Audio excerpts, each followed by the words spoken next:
Bonjour les troisièmes, donc on se retrouve pour une quatrième leçon d'histoire à la suite.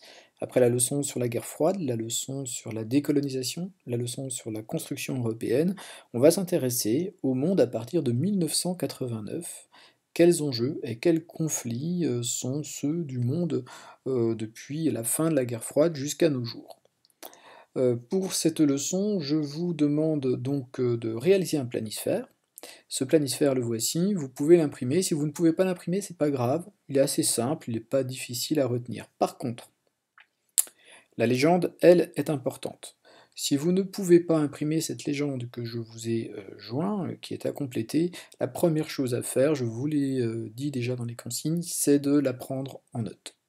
Donc sur 2 pages de votre cahier, respectez bien la place nécessaire pour pouvoir prendre en note les différents éléments. Ceci étant dit, eh bien, on va pouvoir commencer cette leçon avec 2 petites cartes. Alors, la première, c'est un planisphère, et c'est le planisphère qui nous montre les principaux camps de la guerre froide à ses débuts, en 1947. Une guerre froide qui dure jusqu'en 1989-91. L'année 89, vous l'avez compris, c'est cette année charnière, la chute du mur de Berlin, qui signalait le début de la fin du bloc communiste, les démocraties populaires, petit à petit devenant des États démocratiques pluralistes, avec de vraies élections libres, et l'URSS même éclatant en 1991, laissant la place à une très grande Russie, mais aussi à de nouveaux États sur la carte de l'Asie centrale et de l'Europe de l'Est. 1991, on a donc des États-Unis qui sont la seule superpuissance du monde et qui sont d'une certaine façon les vainqueurs de la guerre froide. C'est le moment aussi où va éclater un conflit, et ce conflit va dessiner déjà des grandes lignes géopolitiques, c'est-à-dire de l'organisation du monde et des relations entre les États. Alors ce conflit, il est sur cette carte-là, c'est la guerre du Golfe. Alors la région qui est représentée ici, c'est la région du Golfe Persique, c'est cette étendue de mer qui est ici, au nord de l'océan Indien. Donc l'océan Indien, on le voit ici, et voilà le Golfe. Et voici la région du Golfe. Et le pays qui est responsable du déclenchement de cette guerre, c'est l'Irak, ici, qui est représenté ici aussi. Alors je vais agrandir cette carte. Alors qu'est-ce qui se passe? Eh bien, en 1990, le chef d'État de l'Irak, un dictateur, Saddam Hussein, pense qu'il peut avoir les mains libres en ce temps d'effondrement de blocs de l'Est, en ce temps où finalement tous les États du monde ont le regard tourné ailleurs. Il a les mains libres pour mettre la main sur un petit territoire, ici, ce pays, le Koweït, qui est au nord du golfe Persique.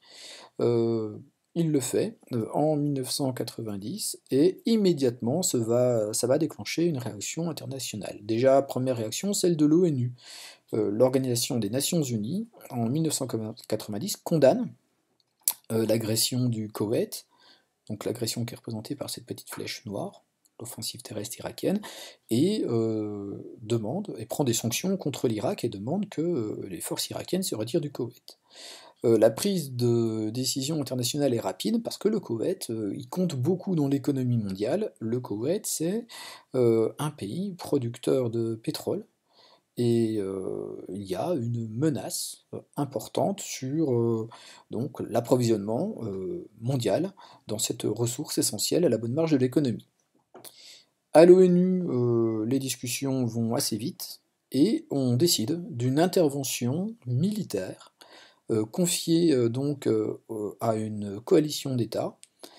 Cette coalition va être dirigée par les États-Unis. C'est la guerre qui va être menée à partir de début de l'année 1991, en janvier 91, que vous voyez représenté ici. Donc vous avez des raids alliés depuis les forces maritimes dans la mer Rouge, dans l'océan Indien, depuis la mer Méditerranée, depuis des États voisins.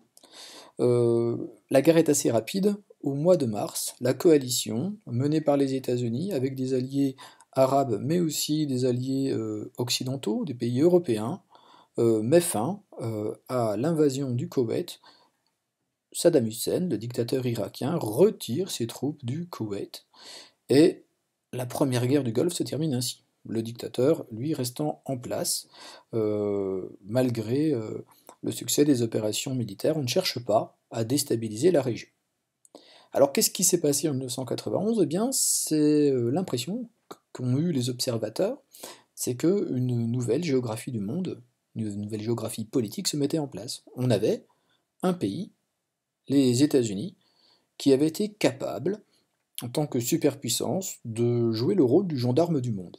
Donc voilà le résumé que je vous demande de copier pour commencer. Les États-Unis apparaissent comme la seule superpuissance capable de faire respecter l'ordre international au nom de l'ONU. Donc l'ONU dit le droit international, et lors de cette première guerre du Golfe, grâce à sa victoire contre l'Irak, les États-Unis apparaissent comme étant le pays leader capable de mettre en place un ordre respecté au niveau international. Donc je vous laisse copier ceci, et puis après nous allons voir que cette impression qui a été celle du début des années 90, d'une stabilité mondiale qui serait assurée par une coalition d'États au nom du droit de l'ONU grâce au rôle de la superpuissance états-unienne, eh bien ceci était une illusion. On voit ça dans les vidéos suivantes qui vont nous ramener à des années très très proches des nôtres.